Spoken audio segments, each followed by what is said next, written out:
సినిమాతో తన కెపాసిటీని ప్రపంచవ్యాప్తంగా ప్రూవ్ చేసిన నటుడు గ్లోబల్ స్టార్ రామ్ చరణ్. చిరుతనయుడిగా ఇండస్ట్రీకి పరిచయమైనప్పటికీ సొంత కృషితో ఒక్కొక్క మెట్టు ఎక్కి గ్లోబల్ స్టార్ రేంజ్కు చేరుకున్నాడు.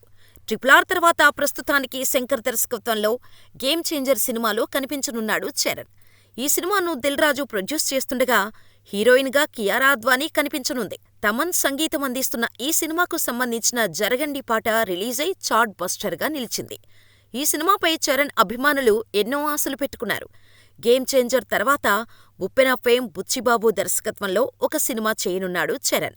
గేమ్ చేంజర్ షూటింగ్ పూర్తవగానే చరణ్ ఈ మూవీ షూటింగులో పాల్గొంటారు. ఇక Oscar award winning music director AR Rahman ఈ సినిమాకు సంగీతం అందించనున్నారు. ఈ మూవీలో జాన్వీ కపూర్ హీరోయిన్గా కనిపించనుంది. అయితే ఈ సినిమా గురించి మరొక విషయం సోషల్ మీడియాలో ఎక్కువగా వినిపిస్తోంది. ఈ మూవీలో రామ్ చరణ్ సరసన జాన్వీ కపూర్ మాత్రమే కాదు, మరొక హీరోయిన్గా నేషనల్ క్రష్ రష్మిక మందన నటిస్తోంది అని తెలుస్తోంది. గుడ్ బైతో బాలీవుడ్ ఎంట్రీ ఇచ్చి మిషన్ మజ్ను, యానిమల్ వంటి బాలీవుడ్ సినిమాలలో కనిపించిన రష్మిక ప్రస్తుతానికి పుష్ప2 షూటింగ్లో బిజీగా ఉంది. పుష్ప2 తర్వాత ఎన్టీఆర్, ప్రశాంత్ నీల్ సినిమాలో కూడా రష్మిక కనిపించనుందట. సో రష్మిక ఈ సినిమాలో సెకండ్ హీరోయిన్గా కనిపించనుంది అని సమాచారం. ఈ మూవీలో రష్మిక చాలా ప్రధానమైన పాత్ర పోషిస్తున్నట్టు సమాచారం.